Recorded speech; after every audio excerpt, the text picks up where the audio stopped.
Quand les nouvelles s'affolent, Métropole fait le point.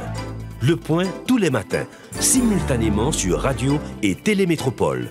Le point est une courtoisie de la BNC, Arcordia Shipping, les pompes solaires, Chimgé, Unipièces et Lissa Lotto.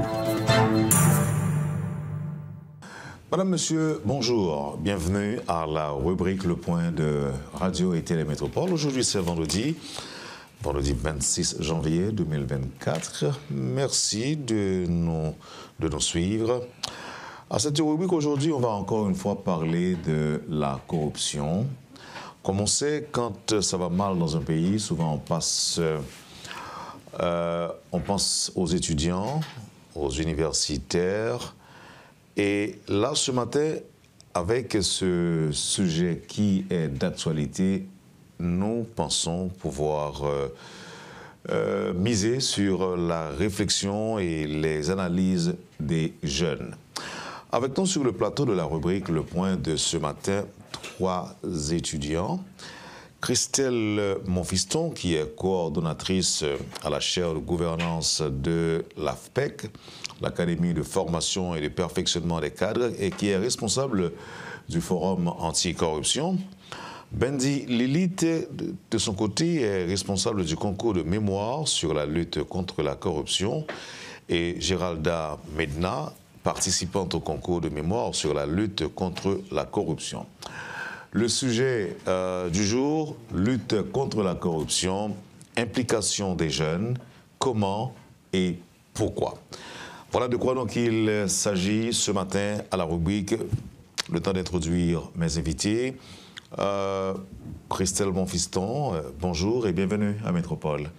Bonjour, bienvenue, merci Monsieur Théodore pour l'invitation. Justement, je suis Christelle Monfiston, je suis responsable du Forum anticorruption à la chaire de gouvernance de l'AFPEC. Je suis également étudiante en 3e année au CTPEA en planification. Bendy Lilith, vous êtes responsable de mémoire sur la lutte contre la corruption. Bonjour et bienvenue. Bonjour, merci. Merci. En fait, non pas c'est Bendy Lilith, moi c'est étudiant dans l'université Kiskia, j'ai étudié précisément économie, mais dans la 4e année.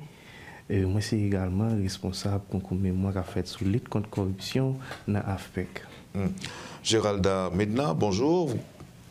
Bonjour, Monsieur Wendel. Je suis Géralda Medna, étudiante à l'école de droit et des sciences économiques de Gondé-Gonaïves. Je suis participante au concours de mémoire organisé par AFPEC sur la lutte contre la corruption. Ok, alors, d'entrée de jeu, on va entrer de plein pied dans le sujet. Ah oui. Lutte contre la corruption, votre compréhension. Un sujet comme ça, comment nous comprenons nous-mêmes en tant que jeunes. À partir de quel moment on peut parler de corruption de votre point de vue? Ok. Donc, justement, la corruption, pour parler de la lutte contre la corruption, il faut savoir ce que c'est la corruption. La corruption, c'est l'utilisation abusive du pouvoir à des fins personnelles pour obtenir des avantages illégitimes. Et ça se manifeste généralement dans des secteurs publics ou privés avec plusieurs caractéristiques, à savoir le favoritisme, la surfacturation, le détournement des fonds et tant d'autres types de manifestations. Donc, quand nous faisons face à ces genres de situations, on peut parler de corruption, bien évidemment, qu'il en existe plusieurs formes. Ok. Bendy, bonjour, mais on comprend la question de corruption. Bon, on comprend dans le même sens avec Christelle, et c'est comme ça toute majorité, on comprend les tout, notamment les organismes internationaux. Et mais ça, on dit corruption, de par études qui fait, on montre que c'est un gros obstacle dans le développement et dans l'économie en pays. Très bien. Alors, alors que Christelle Monfiston, lui côté pécuniaire, l'on souvient. Elle parlait de surfacturation, avantages, détournement des biens, détournement des fonds publics. Géralda lui-même, il a l'autre préoccupation. Elle a parlé de corruption. Oui, normalement, parce que Normalement, quand on parle de la corruption, on pense que le corrupteur va vouloir obtenir de l'argent. Mais par contre, ce n'est pas dans tous les cas. Parce que certaines fois, ce que le corrupteur cherche, c'est le sexe. Donc, dépendamment du cas. Dépendamment de la forme de corruption.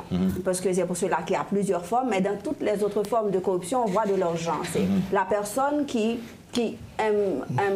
utilise la corruption pour obtenir de l'argent de ses corrupteurs. Okay? Et cette forme de corruption s'appelle comment? Cette forme de corruption s'appelle la sextorsion.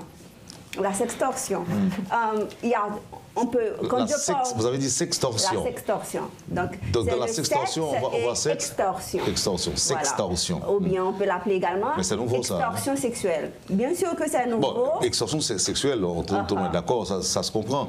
Mais ce mariage, ce jeu de mots, sextorsion... C'est un mot anglais, donc c'est le sexe, c'est extortion. Donc, extortion. Je comprends. Je ne parle pas trop bien l'anglais. Ne vous en faites pas. Mais par contre, dès qu'on parle de la sextorsion, surtout sur les réseaux sociaux, c'est plus facile de retrouver la sextorsion au niveau de l'Internet, c'est-à-dire webcam, Internet, etc. Avec la montée de l'Internet de nos jours, donc tout le monde a un portable, utilise de l'Internet, donc des personnes font des rencontres à l'étranger ou dans n'importe quel pays. Donc il y a des personnes qui cherchent une personne et utilise des moyens pour devenir son ami, et puis par la suite devenir son copain ou bien sa copine, ça dépend parce qu'il n'y a pas que les hommes qui le font, les femmes également le font. Donc à partir de là... Les femmes qui cherchent des copains sur Internet, oui, et puis à ce moment-là... Certaines choses peuvent dire, écoutez, il y a un petit problème parce que, bon, on ne m'a jamais rien dit. On vous a encore contacté. Ah, ok. Donc voilà. Donc à partir de là, donc si vous acceptez de devenir le copain de cette personne, donc la personne va vous dire, donc puisqu'on est à distance, vous devriez m'envoyer des photos sexy. Et à partir de là, donc vous lui envoyez des photos nues ou bien des vidéos également. Et puis c'est à partir de ce moment que ça va commencer. Donc là, mais là, je vois que ça frise un petit peu la cybercriminalité. Bien sûr, c'est la cybercriminalité. À ce moment-là, on l'appelle également cybercriminalité. Et puis là, la personne va vous dire, si vous ne voulez pas que je publie votre photo nue, vous devriez payer. Et là, vous allez payer. Même si vous payez pour que la photo ou bien la vidéo ne soit pas publiée, mais vous n'avez pas payé pour que la photo soit effacée. Donc, même si vous payez, donc quand la personne veut, donc il peut encore recommencer le chantage. Là, je pense que nous sommes en train de donner d'excellents conseils aux jeunes. Qui utilisent les réseaux sociaux. Non seulement qui utilisent les réseaux sociaux, mais qui sont très disposés à s'exhiber ou encore... à exposer, à exposer leur corps sur les réseaux sociaux. Ouais. Maintenant, cette forme de corruption que vous dénoncez dans vos recherches, dans vos études, il y a une façon de les combattre, selon vous, à part le côté juridique, puisque l'on parle de la criminalité. Voilà. Donc, le conseil, c'est que une façon de lutter contre cette forme de corruption sur Internet, bon, c'est presque facile. Les jeunes doivent cesser de contacter ou d'avoir des contacts avec des personnes inconnues. Mais certaines fois, malheureusement, ça vient des personnes très connues. Par exemple, la personne peut être ton copain ou bien ta copine. Et puis voilà que maintenant vous vous êtes séparés et voilà, boum, vos photos apparaissent sur les réseaux sociaux. Donc ça veut dire, le cas pour... Je comprends. Ça veut dire, est-ce que je dois toujours avoir des serviettes si d'aventure je me retrouve dans une situation pareille, si jamais je dis. Avec des serviettes. Avec des serviettes. Jamais totalement nu. Avec des serviettes, c'est mieux. Et puis, il y a également, j'ai vu WhatsApp a utilisé une autre notification. Donc, vous pouvez envoyer une photo ou une vidéo et puis la personne peut regarder la photo ou bien la vidéo une seule fois et pas plus. Et la personne ne peut pas enregistrer ni screenshot la photo ou bien la vidéo. Déjà là, donc ça, c'est une manière de se protéger, mais ce serait mieux d'éviter des rencontres inconnues. Mais par contre, cette forme de corruption n'est pas seulement sur sur les réseaux sociaux, n'est pas seulement en ligne, ça se trouve également hors ligne. Là, on les retrouve dans les entreprises privées ou bien publiques. Et c'est quoi votre priorité? La corruption en ligne? Non, ou moi-même, je travaille sur la corruption hors ligne, la corruption sexuelle hors ligne, l'extorsion sexuelle et hors ligne. Dans les entreprises? Dans les entreprises privées et les entreprises publiques, les écoles, les universités, on retrouve cette forme de corruption. OK. En fait, j'avais quelque chose à ajouter en ce qui concerne comment est-ce qu'on peut lutter contre la corruption en ligne ou du moins cyberviolence, cybercriminalité. Il faut savoir gérer sa présence en ligne, c'est-à-dire il faut éviter de publier certaines informations. Donc, personne n'a besoin, ce n'est pas important de savoir certaines choses qui vous concernent. Donc, il faut vraiment faire attention. Quand quelqu'un nous envoie des demandes d'amis, il faut vérifier le profil de cette personne parce qu'il y a aussi cette question de piratage. Tu peux avoir des photos sur ton téléphone sans publier à la personne et tu peux être victime de Est-ce qu'on n'est pas en train est-ce qu'on n'est pas en train de prêcher dans le désert? Parce que la tendance est là. Nos jeunes filles éprouvent du plaisir à s'exposer sur les réseaux sociaux. Elles éprouvent du plaisir à le faire. Le réflexe est là, c'est la tendance et tout ça. Est-ce qu'on n'est pas en train de prêcher dans le désert? Alors, quand je parle des jeunes filles, je ne parle pas des Haïtiennes uniquement. C'est pratiquement pareil partout. Mais si la personne décide de poster ses photos, ses propres photos, c'est quelque chose d'autre. Par contre, si quelqu'un d'autre arrive à poster la photo d'une autre personne sans son consentement, ou du moins des photos nues, des photos intimes, alors là, c'est autre chose, c'est un crime. Par exemple, en France, il y a des amendes pour ça. Il y a des lois sur cette histoire. Mais en Haïti, malheureusement, nous n'avons pas encore. Donc, il faut toujours vérifier les paramètres de confidentialité et il faut toujours essayer de ne pas toujours accepter. Par exemple, quand on navigue sur le web, on trouve quelque chose d'écrit, continue, accepter, j'accepte, sans lire. Généralement, nous ne prenons pas le temps de lire les informations, nous acceptons et ainsi de suite. Nous donnons accès à nos informations personnelles à des sites de piratage probablement. Oui, mais ça arrive aussi que les gens, même s'ils lisent ces informations, mais ne comprennent pas du tout.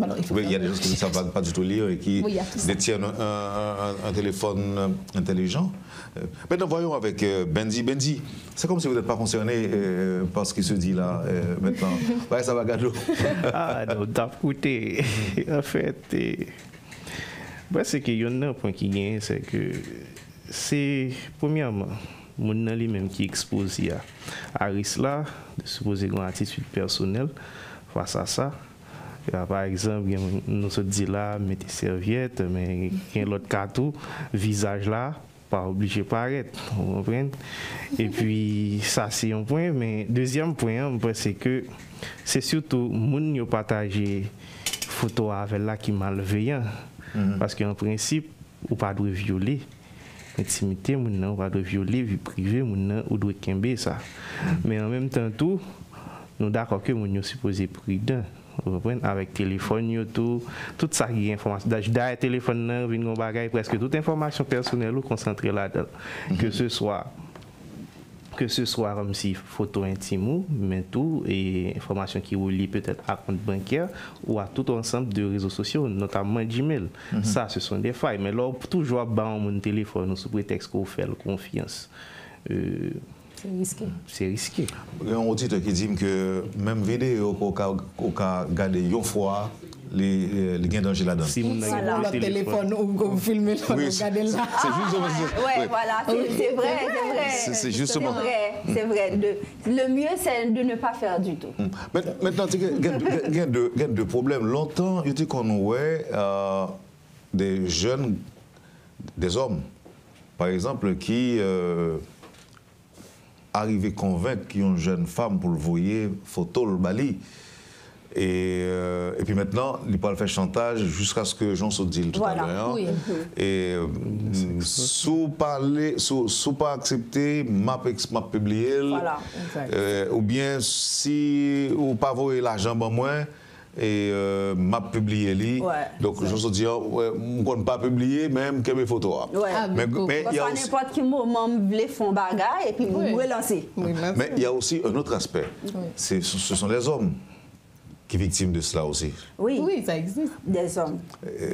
Et surtout, ce n'est n'importe qui est victime de ça, monde qui est populaire, n'est-ce pas, Benji? Ah oui, un peu le monde victime de ça. Ça que nous voulons ajouter, et il y en a pas qui gagnent par rapport à l'intimité, bien que là, un petit peu compliqué. Et pour là, c'est parce que un ensemble de monde qui besoin qu'on ait, ils ont besoin ouais intimité. Haïti, et si je prends le langage économique, on demande dehors pour capable ouais partie intime. Ça veut dire que ça garçon tout ou bien mesdames ont besoin de partie intime garçon. Oui, tout le monde net. Ça veut dire que ça mesdames en qui ça mesdames intéressé à partie intime monsieur. Parce que le fait que monsieur toujours a demandé ça plus fait du côté monsieur. Donc, pour question égalité à tout, donc je sorti un peu le faut que demander tout. Non, moi pensais tout simplement, monsieur, moi je dis ça très souvent, nous c'est des êtres humains tout simplement, hommes ou femmes, des êtres humains d'abord. Ce qui veut dire que nous avons presque les mêmes besoins, pas au même niveau, mais nous avons les mêmes besoins. Donc, garçon envie faire sexe, il a une pulsion qui est plus élevée que fille, mais fille en tout envie faire sexe. Donc, ça veut dire que fille en tout, il a des sensations. Ce qui veut dire que garçon a des préférences en matière de sexe, fille en tout, il est capable de dire, bon, moi-même, moi, j'aime un garçon qui a un gros pénis. Donc, ce qui veut dire que la donc, ça veut dire qu'on est qui va dans le niveau ça, ou déshabiller à distance. Oui, donc, je vais dire oui, on peut dire chanson, bien pectoraux, etc. Donc, des fois. On dit pectoraux, ou bien on est qui musclé. Oui, musclé. Ce qui veut dire que des fois, les femmes. Elles aussi ont des préférences et aimeraient voir les hommes nus. Et puis maintenant, nous filmons le premier là, qui risque de pour exposer? Mais ça, c'est ça qui est méchant, ça qui a pas visé. Par exemple, excuse-moi, pour une personnalité publique qui, par exemple, une maîtresse, qu'on y a là, il connaît monde ça, il a une réputation qu'il a construite. Et que maîtresse ça lui-même, si toutefois il a besoin d'argent, il a besoin de fonds bagaille pour lui, il a besoin de bain au travail, il dit comme ça, si pas mettre dans telle boîte, ma plague photo yo, ma plague vidéo yo, et puis montrer le vidéo donc la fait chantage. C'est pas seulement garçon qui fait fille ça, fille fait garçon ça tout. Fille fait garçon ça tout. Oui. OK. Alors tu m'as Benji chanceux pour l'annoncer parce que nous t'ai interrompu. Benji. Oui, j'aime t'ap dire c'est moi-même tout changement qu'a fait supposé fait à la base notre mentalité. Ça veut dire façon que nous appréhender ça n'a pas. Mais si que jusqu'à présent nous considérons le fait que en fait terme anglais nous sorti dans la rue comme un scandale, a toujours gagné ça là maintenant faut transformer dans quelque chose de normal côté que pas même il sorti OK comme si ce bagage normal il pas même déranger monde il pas faire scandale c'est normal monde sont monde lié il capable il gagne droit à ça vous comprenez mais là changer comme ça étant donné que le pas un scandale il pas un bagage pour faire buzz ou faire zin bon après le moins donc c'est peut-être là le côté malheureux soulevé de la technologie, parce qu'un pile monde a victime, un pile monde.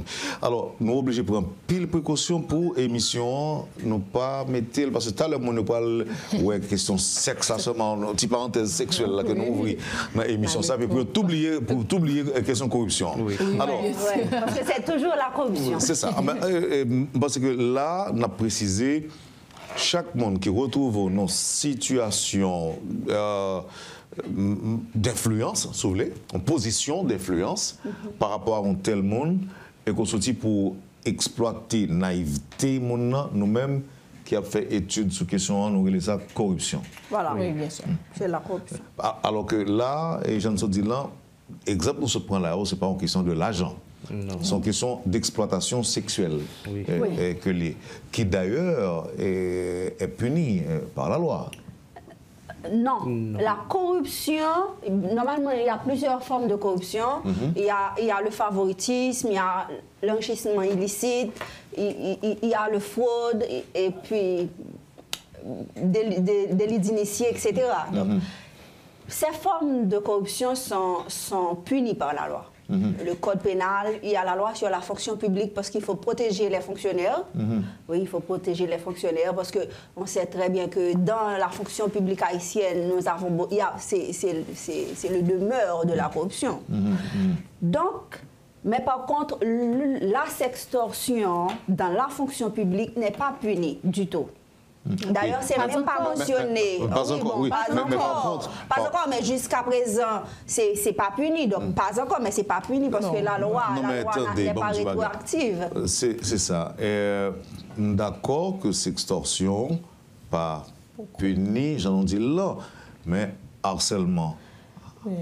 Sexual harassment. Le harcèlement sexuel a été mentionné seulement dans le nouveau code pénal haïtien qui n'est jusqu'à présent pas encore en vigueur. Ce qui veut dire que si quelqu'un est victime d'harcèlement sexuel, il ne peut porter plainte. Il peut porter plainte. Selon quelle loi on va vous rendre justice. On peut peut-être utiliser les lois sur la fonction publique. Sur la fonction publique qui a parlé de harcèlement? Non, mais par exemple, le traitement, en ce qui a trait au traitement. Si tu es subordonné, ton patron, je pense qu'on peut. Non, dès qu'on parle de harcèlement, ça ne peut pas, c'est pas juste le patron. C'est pas juste le patron. J'ai bien dit par exemple. Mais par contre, le harcèlement sexuel est puni que dans le nouveau code pénal haïtien qui n'est jusqu'à présent pas en vigueur.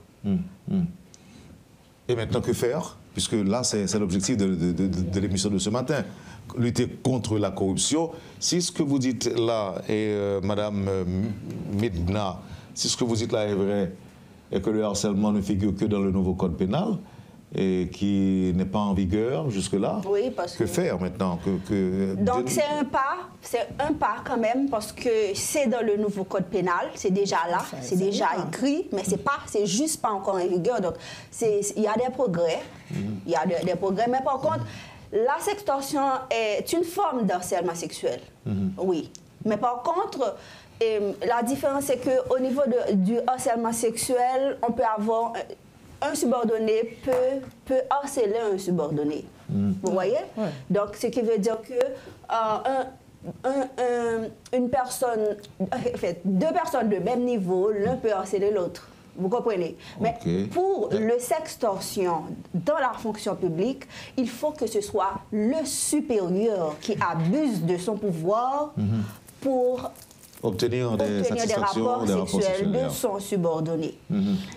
Et puis... Je vois que vous dites de son subordonné. Je pensais que vous alliez dire de sa subordonnée. En fait, de son subordonné... Est-ce que ça arrive qu'un garçon qui est victime? Homme ou femme. Oui, homme ou femme. Parce que la sextorsion, c'est une forme de corruption. Attends, aidez-moi à comprendre. Oui. Comment un homme peut-il être victime de harcèlement si son patron est un homme? Si son patron est un homme, il y a l'homosexualité. Ok, donc si le patron est homo, donc il peut exercer une certaine influence. Oui, influence, oui, bien sûr. Si c'est une femme, donc c'est la même chose. Ok, donc prenons les deux cas. Un homme est patron, homo, et harcèle un employé, un subordonné. Une femme. Une femme peut le faire aussi? Oui. Une femme peut faire ça? Oui, bien sûr. Justement. Pour obtenir quoi?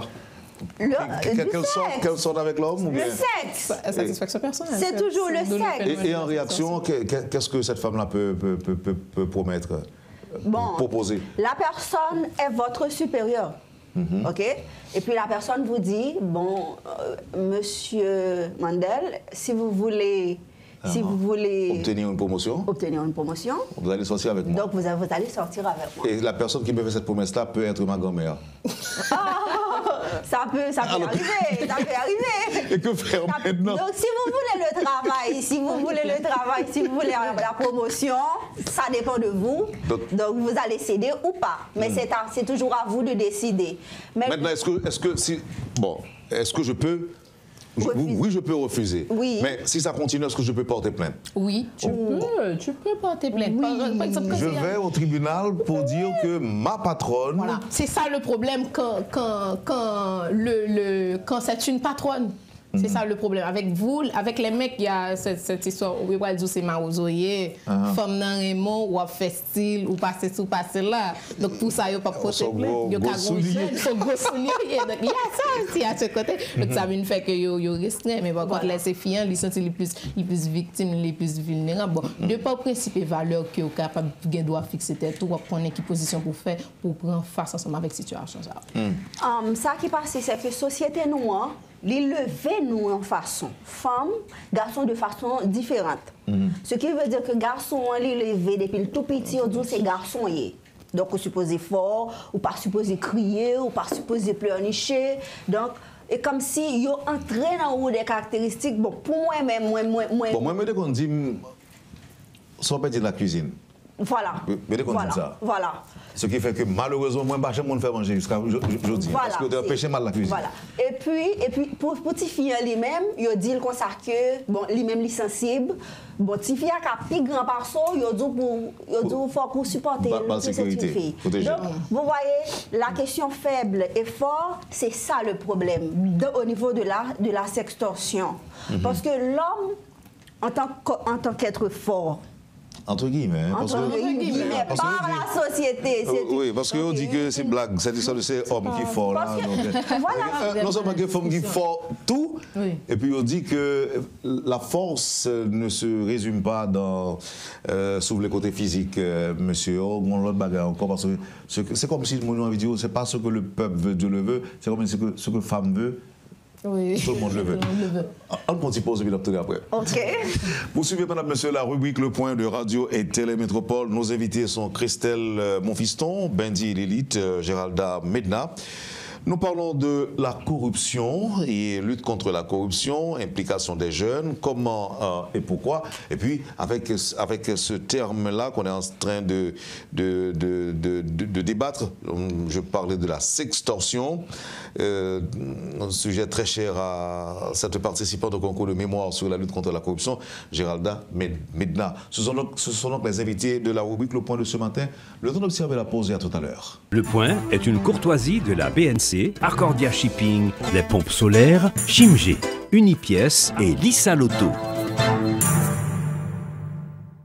Nous parlons de la corruption, comment y faire face, comment lutter contre la corruption à la rubrique Le Point de ce vendredi avec nos invités Christelle Monfiston, Bendy Lilith et Géralda Medna. On parlait au cours de la première partie de l'émission, de la sextorsion. Avant d'aborder la question sous un angle général, la corruption en général, on va permettre à Géralda de conclure avec cet exemple que vous avez pris, que vous venez de partager avec nous. La sextorsion de la fonction publique, dans les entreprises. Non, vous avez lu quelque chose. Ah, ok. Voilà. Et par rapport à la façon dont les garçons et les filles sont éduqués chez nous. Ouais. Et, c'est... Voilà. Depuis tout petit, on instruit les garçons de façon très différente des filles, comme s'ils n'étaient pas destinés à vivre dans une même société. Le garçon est fort, il peut tout faire. Il est né pour changer le monde et avoir tout ce qu'il veut. La fille, de son côté, est faible. Elle est née pour jouir des jolis travaux des hommes et pour satisfaire leurs moindres petits désirs. Elle vivra jusqu'à la fin de ses jours dépendante des hommes. Alors, c'est inconcevable qu'on soit un homme fort et qu'on se fasse victimiser par une femme faible. Quel courage aura un homme de raconter ce fait? Ce sera incompréhensible pour la société en général. La réponse qu'aura cet homme après avoir raconté ce fait sera la suivante. Vous n'êtes pas un homme. Pas garçon. Une attaque directe au côté le plus fragile, le plus sensible et le plus précieux de l'homme, sa virilité. Aucun homme n'accepte cette négation. Dans ce cas, Dans le cas où l'auteur est un homme, l'impact est encore beaucoup plus désastreux, donc, parce que vous savez que la société n'accepte pas l'homosexualité. Donc, dès que vous dites que vous avez été victimisé par un homme, là, la société va vous dire est-ce qu'il est toujours un homme ou une femme? Parce que là, vous avez été victimisé par un homme, donc c'est l'homosexualité. Donc pas une femme, donc c'est impossible, parce que si vous en parlez, c'est que vous n'êtes pas un homme, mais par un homme, on va dire, bon, on va pas vous le dire, mais quand même, on va dire, bon, est-ce qu'il est toujours un homme, ou bien est-ce qu'il est devenu maintenant une femme, parce qu'il a été violé par, ou bien harcelé, victimisé par un homme. Donc ce qui veut dire que c'est important. Merci. La extorsion. Très bien. Merci Medna et Géralda. Et on va maintenant revenir vers la corruption à propos, en fait, dans le sens général du terme. Oui, bien sûr. Comment vous voyez dans cette lutte contre la corruption en général, en tant qu'étudiante, en tant que jeune femme? D'accord. Donc, il faut savoir que la corruption, c'est un fléau dévastateur. Donc, en vue de juguler ce problème majeur qui menace notre existence dans notre société actuelle, il y a plusieurs mesures que nous pouvons prendre, par exemple, pour participer à cette lutte. Mais la grande question, c'est pourquoi? Pourquoi lutter contre la corruption? Si nous avons un pourquoi, cela pourra se faire avec n'importe quel comment. Donc pourquoi? Quelles sont les conséquences? Quels sont les impacts de la corruption sur nous? Comment est-ce que ça nous atteint, non seulement en tant que jeunes ou en tant que citoyens du monde? La corruption, c'est un crime financier perpétré contre la communauté toute entière. Lorsque les deniers publics sont détournés à des fins personnelles au détriment du mieux-être de la collectivité, il y a un affaiblissement dans les institutions, dans nos institutions. Il y a un affaiblissement dans leur mode de fonctionnement, justement. Et aussi, il y a un frein. Il y a un frein dans l'avancement des programmes socio-économiques.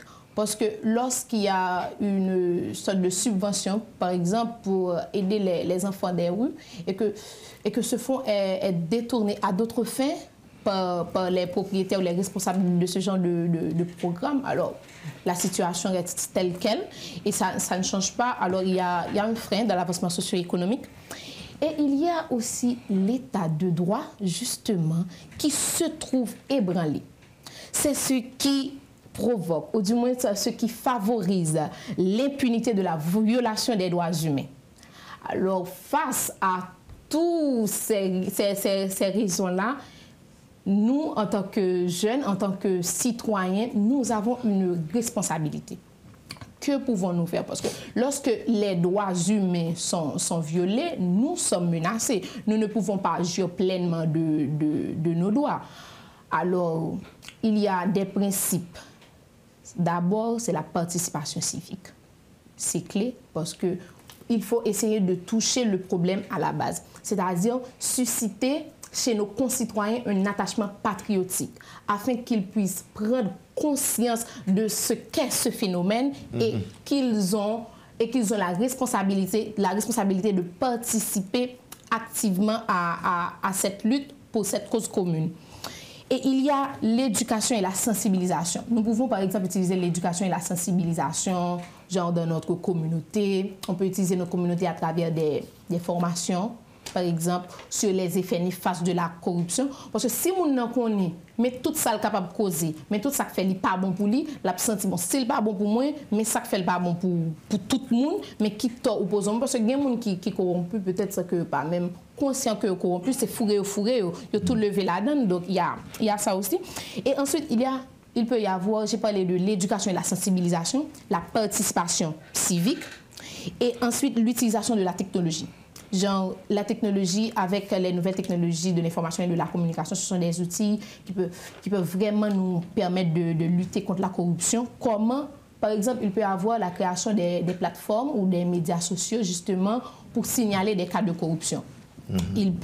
On peut utiliser l'Internet aussi comme des espaces pour faire des conférences, des formations pour l'éducation qui a été le premier point. En gros, pour lutter contre la corruption, nous pouvons utiliser en tant que jeunes, depuis maintenant, l'éducation et la sensibilisation, la participation civique et l'utilisation de la technologie. Merci, Christelle. Benzi, l'élite ou même ou plus dans la question économie. Bon, oui. Donc, sur l'économie, et au bon genre, ou question, ou même, je ne vais pas dire qu'il va être différent de Pédamio, mais au moins, qui peut-être pas le complémentaire à ça que vous dites. Mais là, on a parlé l'argent, chiffres. Oui. En fait, ça me va le dire, voilà, plutôt complémentaire. On va voir les comptes saoudiens, ni en face. Par exemple, nous avons Transparency International qui utilise l'indice de perception de la corruption. Et l'indice de perception de la corruption, par Haïti à lui-même, par rapport à classement, nous fait partie du top 10 qui est plus bas. Nous avons même cadre avec pays comme Somalie, Yémen, etc. Mais il y a un débat qui est intéressant pour nous regarder, côté que et gain toute corruption. Bon, en fait, comme dit nous, l'indice là, c'est de 0 à 100. Plus notre bas, plus ou même son pays corrompu. C'est-à-dire, plus on rapproche de 0, plus son pays corrompu. Donc, par Haïti en 2022, c'est 17, ce qui est classé parmi top 10 qui est plus bas. Donc, ça veut dire qu'il y a au moins 16 pays qui sont mal passés, non? Bon, si me dit top 10, c'est probablement pas grand. Si on a rapport de 180 pays, nous sommes dans 161e position en 2018 parmi les pays les plus. C'est ça, parce que moi, je me songe c'est comme ça qu'on classe. Oui, nous sommes dans 161e position selon Transparency International. Donc, c'est un indice de perception. Oui, indice de perception de la corruption. Oui. OK. IPC. Oui, Benzi. Oui, sous base de ça, les n'a regardé même pays ça qui a un indice de perception de la corruption qui est au plus bas, qui sont mauvais notes. On a regardé on a vu que indice du développement humain, indicateur de développement que nous connaissons qui est populaire que l'organisation internationale souvent utilisé, nous voyons que indice nous li bas tout. Ça veut dire que bon, ça t'a voulu dire que gagner en relation positive entre indice perception corruption avec indicateur de développement humain.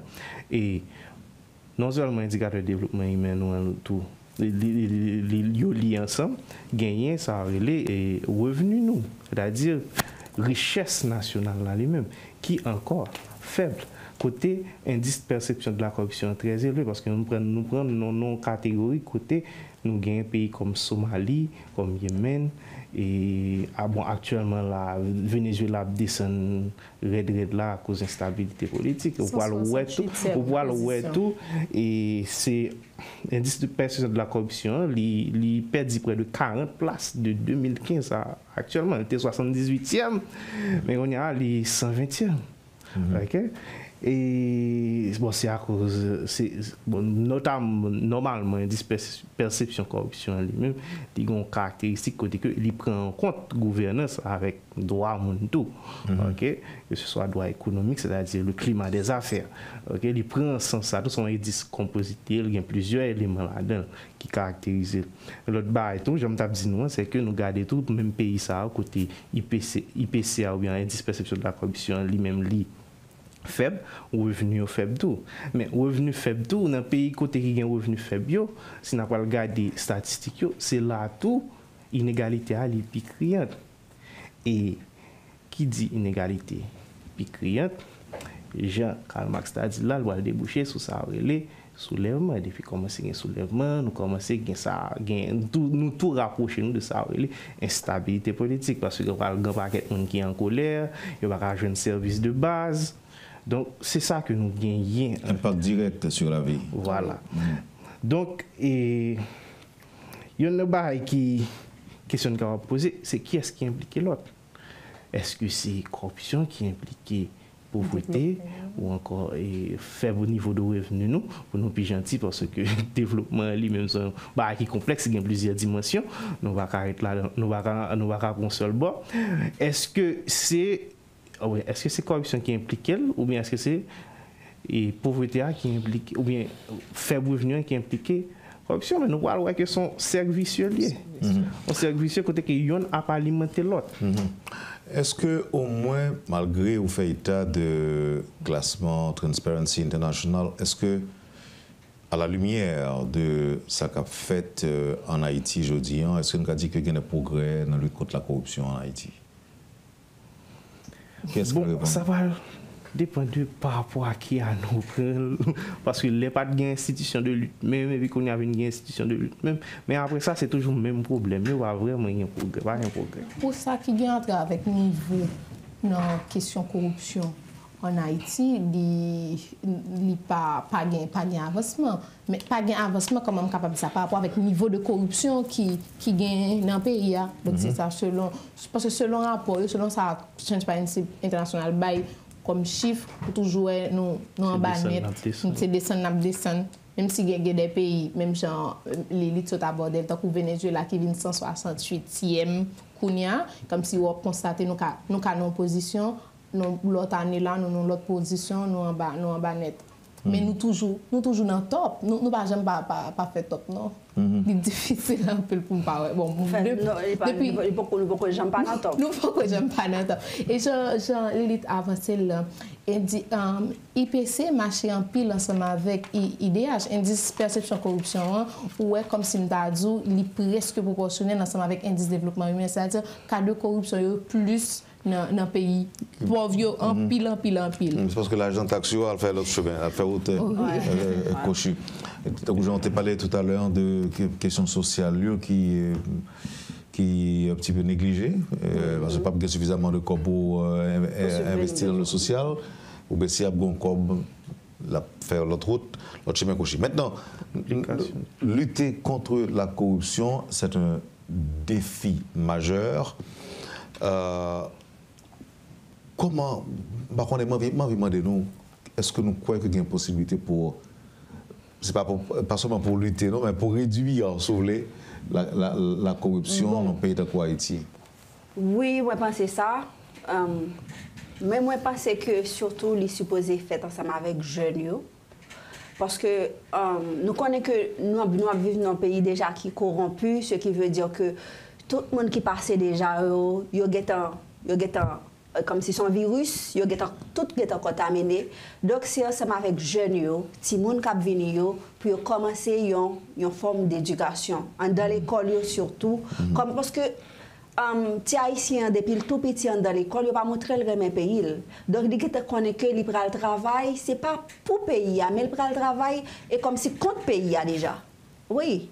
Parce que si mon est comme si il prend le travail pour le faire cob, il prend le travail pour ça, mais il pas dit il prend le travail pour faire un bagage sérieux. Là il commence à entrer dans l'université, quand il a commencé à comprendre quelques bagages.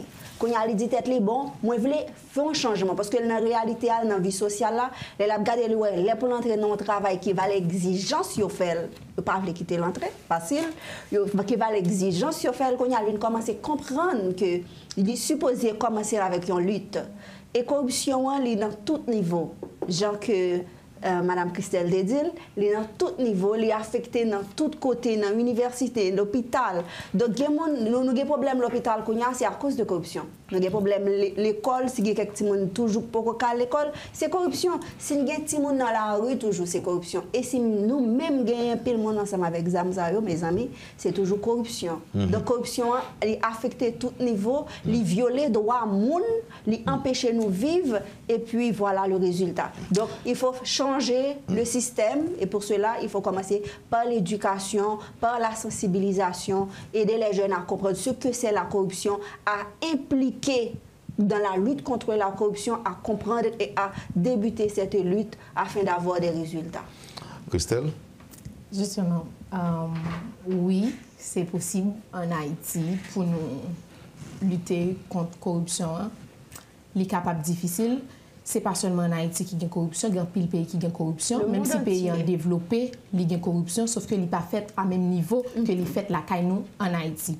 Toutefois, dans le cadre forum anti-corruption que moi responsable AFPEC, c'est un moyen qui est utilisé pour lutter contre la corruption pendant que les engagés, il y a un paquet de jeunes. Forum ça qui s'allie, il gagne la dernière plus de 57 institutions publics, organismes de la société civile, des organismes internationaux.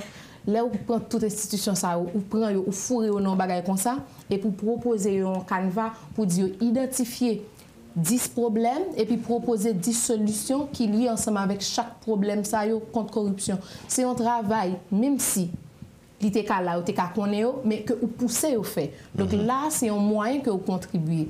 Là où lancez un concours de mémoire sous thème lutte contre la corruption.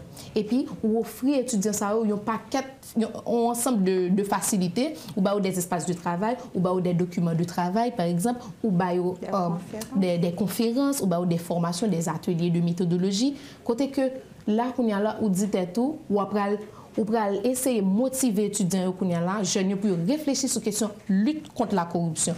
Étant donné que les jeunes, même si ils étaient capables de réfléchir sur ce sujet, mais de par toute facilité, ça, ils disent oh, ça intéresse. Pour que ça me pas essayer d'écrire mes moi sur le contre. Donc il faudrait tout un projet, tout un programme. Non, là, je parle du projet qu'on a à la FPEC en ce moment, une fonction publique sans corruption. Sur le plan micro, mais sur le plan macro maintenant, pour tout pays, donc on a besoin de tout un programme d'éducation. Oui, éducation, participation civique. Oui, c'est ça. Nous allons finir, alors, pour un point de vue, Bendy, sous question en tout. Quelle meilleure formule, vous pensez, aujourd'hui, que Haïti a dû privilégier dans une perspective de réduction de la corruption? En fait, ça, pour nous comprendre, et ça nous constate et tout, c'est que tout le monde entend des thèmes de corruption, mais personne ne connaît sa corruption, oui, que ça l'implique dans la pratique. Ça fait nous, en tant que jeunes qui jouent une chance dans l'école, nous apprenons, nous dans l'université. Il faut que nous fassions corruption qui sont problèmes pour l'économie pays, problèmes pour le droit pays, que ce soit droit économique, droit social, qui sont problèmes tout pour compétitivité pays, puisque problème droit ça gagne là lui-même. Ce problème droit ça c'est un problème qui empêche que nous ayons accès à investissement direct étranger tout. Donc dans base ça, il faut que nous parlions d'un problème comme ça pour faire tout le monde connaître le problème. Pour faire tout le monde connaître qui donc, ça. Donc au même on privilégie l'information. Oui, on privilégie l'information. C'est-à-dire il faut faire tourner un centre d'intérêt. Premier bagage, ou même en tant que jeune, on doit devoir pouvoir apprendre pour chercher connaître, essayer de comprendre sa corruption. Ça c'est le premier bagage. Deuxième bagage, et dans ça me noter, c'est pour moi-même, toute lutte doit commencer par comportement personnel, individuel. Alors, le premier bagage là, vous devez supposer un comportement qui est digne d'un monde qui combat la corruption. OK? Donc, gain espoir. Non, gain espoir en Haïti. Alors, ça, j'aime dit là pour me corroborer, ça me dit avant que c'est information, c'est parler de lui avec faire production scientifique sur lui. En tant qu'universitaire, en tant que monde, l'espace universitaire, ce n'est pas seulement pour apprendre, mais c'est un espace pour réfléchir avec faire recherche. Donc, plus nous produisons pour lui, plus nous parlons de lui, que ce soit sur les réseaux sociaux, jusqu'à ce que nous vulgarisons, nous faisons tout le monde connaître qui ça implique. Parce que corruption, sont violations de droits liés. Donc, il faut qu'on ait un droit lié pour le capable de revendiquer droit. Voilà. Merci beaucoup, Christelle. Merci beaucoup, Bendy. Merci, Géralda. C'est un plaisir pour me dégainer le matin, pour me donner nous, pour pays attendre qui j'en jeune à réfléchir, qui j'en jeune à penser sur question corruption. D'ailleurs, je me rappelle que le sujet, c'est lutter contre la corruption. Implication jeunes, comment et pour qui ça nous devons impliquer, pour ça nous devons lutter contre la corruption. Merci infiniment, mesdames, messieurs. Et puis, n'a pas de l'autre là. D'accord, merci. Merci. Bon week-end et à la prochaine. Vous avez suivi, madame, monsieur, la rubrique Le Point de Radio et Télémétropole. Nos invités donc sont Christelle Bonfiston, coordonnatrice à la chaire de gouvernance de l'AFPEC, l'Académie de formation et de perfectionnement des cadres, responsable du forum anticorruption, Bendy Lilith, responsable du concours de mémoire sur la lutte contre la corruption, et Géralda Medna, participante au concours de mémoire sur la lutte contre la corruption. Merci d'avoir été des nôtres. Merci surtout de nous avoir accueillis chez vous. Passez une bonne journée, un bon week-end avec Métropole et à la semaine prochaine. Quand les nouvelles s'affolent, Métropole fait le point. Le point tous les matins, simultanément sur Radio et Télémétropole. Le point est une courtoisie de la BNC, Arcordia Shipping, les pompes solaires, Chimgé. Unipièce et Lissa Loto.